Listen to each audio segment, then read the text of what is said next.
Doctor साहब, राष्ट्र निर्माण पार्टी ने आज जंतर मंतर पर धरना प्रदर्शन रखा है, क्या उद्देश्य है, क्यों आए हैं जंतर मंतर पे आज? देखिए, देश में बेरोजगारी बढ़ती जा रही है, महंगाई बढ़ती जा रही है, भ्रष्टाचार बढ़ता जा रहा है। ये मूल समस्याएं हैं जिनसे आम जनता जो है परेशान हो रही है। नौजवान परेशान है, हताश है और उसको रोजगार नहीं मिल रहा है। कोई सुसाइड कर रहा है।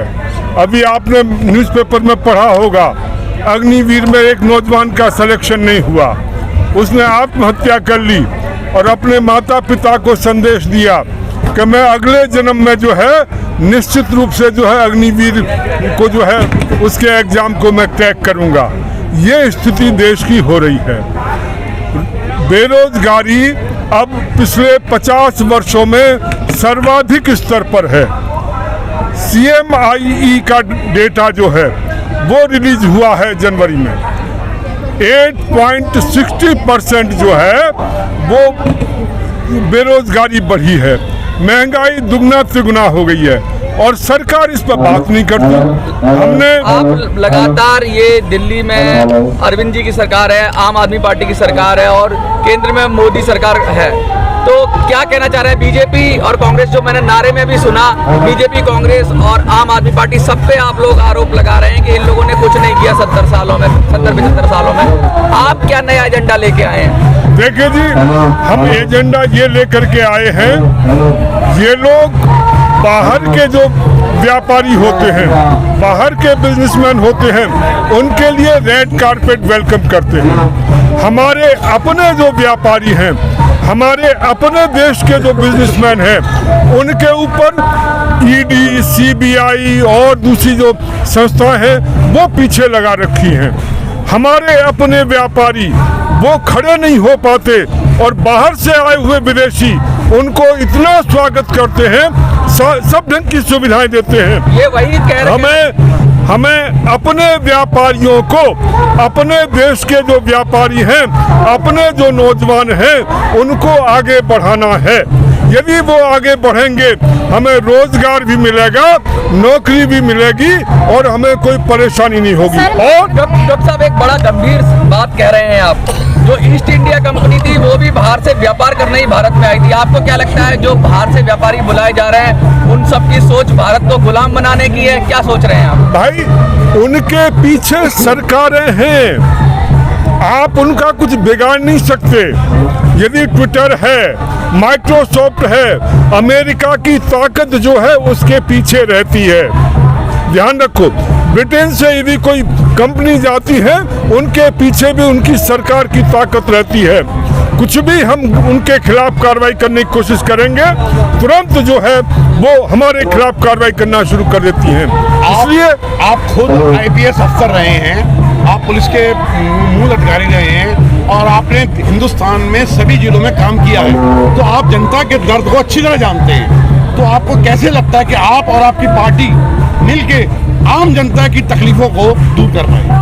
देखिए, जितनी सरकारें हैं, जितनी पार्टियां हैं, वो बड़े बड़े वायदे करती हैं। मोदी जी ने वायदा किया हम 2 करोड़ हर साल नौकरियां देंगे। अरविंद केजरीवाल जी ने वायदा किया हम 8 लाख नौकरियां जो है दिल्ली में हर साल देंगे, परंतु बड़े बड़े वायदे करके वो भूल जाते हैं। दूसरा, लोगों को बड़े बड़े प्रोजेक्ट कि हम ये कर रहे हैं, हम वो कर रहे हैं, जो आम जनता की समस्याएं हैं उनको कोई नहीं देखता, उनका समाधान नहीं करता। हम लोग इस काम के लिए आए हैं, हम आम जनता की समस्याओं को समझते हैं, आम जनता की समस्याओं का निराकरण करेंगे और अपने लोग, हमारे अपने व्यापारी, हमारे अपने किसान, हमारे अपने नौजवान, उन पर भरोसा करेंगे, उनको आगे बढ़ाएंगे और विदेशी कंपनियों को हम आगे नहीं बढ़ाएंगे। और इस आधार पर आपने कहा कि व्यापारी जो है देश की आर्थिक व्यवस्था को प्रबल मजबूती करने वाली बहुत बड़ी कौम मानी जाती है, तो व्यापारियों की अगर बात करें तो चांदनी चौक व्यापारियों का अड्डा है, वहाँ कटरा नील में आग लग जाती है, इतना पानी भर जाता है अगर थोड़ी सी बारिश हो जाए, उसके बावजूद भी वहाँ के व्यापारी रोने तक की नौबत आ गई है। इस सब को लेकर आपने कभी कुछ सोचा, क्या करना चाहिए आपको? देखिए, मैं यही कह रहा हूँ कि जो विदेशी हैं उनके लिए हम सारी सुविधाएं देते हैं। उनको हम एक वो वन विंडो का प्रोग्राम दे देते हैं कि सारे काम जो है एक जगह इकट्ठे हो जाएंगे। पीएमओ उनकी निगरानी करता है और हमारे अपने व्यापारियों के लिए कोई सुविधा नहीं दी जाती।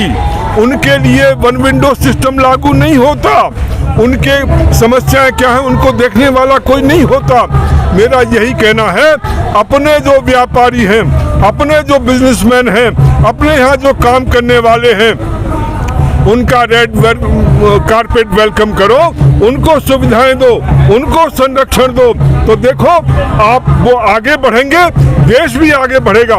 बाहर की कंपनियां आती हैं, पैसा कमाती यहाँ पर है और प्रॉफिट अपने देश में ले जाती क्या है। संदेश देना चाहेंगे जो लोग आपको भिन्न भिन्न माध्यमों से देख रहे हैं, वो डिजिटल माध्यम से जो भी लोग देख रहे हैं, उनको क्या कहना चाहेंगे?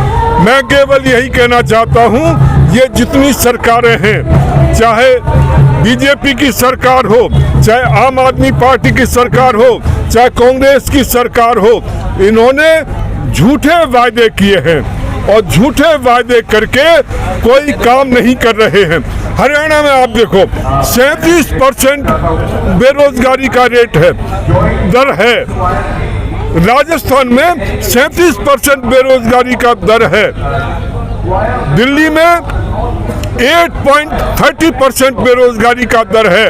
इस ढंग से बेरोजगारी बढ़ती जा रही है और ये जो सरकारें हैं, महंगाई भी इसी ढंग से दुगनी तिगुनी हो चुकी है। भ्रष्टाचार पर कोई कंट्रोल नहीं कर रहा। आम आदमी पार्टी कहती तो है कि हम सबसे ईमानदार हैं, पक्के ईमानदार हैं, और मुझे तो ये लगता है जो कुछ निकल रहा है, जिस ढंग से शराब की पॉलिसी लागू की गई, उनसे भ्रष्टाचारी कोई दूसरा नहीं है। काम नहीं करते, परंतु विज्ञापन पर जो है खूब खर्चा करते हैं। वो तरीका जो है गवर्नेंस का बना हुआ है।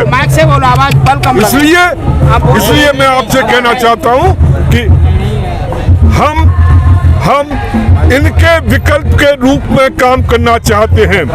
आम जनता की जो समस्याएं हैं उनका समाधान करना चाहते हैं और इसके लिए हम आए हैं।